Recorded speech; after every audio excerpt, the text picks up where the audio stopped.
Today's Countdown closer has his heart on a garbage company for his Valentine's Day pick.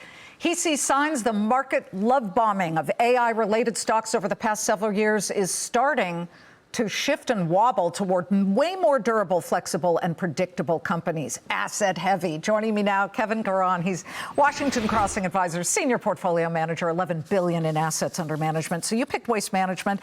While Jeff was talking, we had what are called side panels of Waste Management, RSG, some of these waste companies. And I started to check. Year to date, they're up. Year over year, they're up. So why, explain, do you feel that these are the names to look at today? Well, there's two reasons. First of all, over the last 3 years, 85% of the S&P 500's return has come from high-risk stocks. So it's been all the AI stuff, it's been all the high-growth stuff. And the economy is doing well. But we've now gotten to a point where valuations are kind of stretched. So there's one theme happening where the market is becoming a little bit more circumspect, going to be challenging companies to deliver profits, and maybe the growth, the companies with the high growth rates are at a point where they need to take a breather. So we're seeing a rotation into more what we would call high quality companies. And when you now add these software threats to the mix, you're going to be looking for companies with very defensible moats, and the companies like Waste Management, which has a greater amount of capital invested, has a very natural moat. I mean, look at how the software sector has gotten crushed. That software ETF, IGV, has fallen about 19% year to date.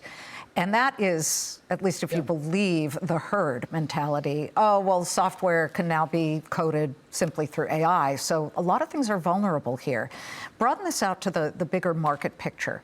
Where do you think the S&P in general goes? And are you one of those guys who says, I'm good with indexes as well? Well, I think it's going to come down to stock picking, and I think there's going to be there's a real rift here where you're going to see companies that are more flexible, durable, predictable. Those kind of companies are going to be the ones that are going to be that investors are going to turn to, because the 3-year anomaly, which has been driven by a lot of risk and huge hopes for growth, that now has to go through a digestion period, and we're seeing that now in the performance of the S&P 500. But this can go on for many, many months. This is not a one-and-done thing. Right. So you've also picked, to that end, a Coca-Cola, which is a consumer staple, I would think. Yes, and if you look at all of these companies, Coca-Cola will be another example of that, where you have great balance sheets, lots of cash flow, some growth, but growth that's very attainable. Those kind of companies are performing much better this year. Well, a smart guy named Warren Buffett agrees with you. Good to see you, Kevin. Thank you very much.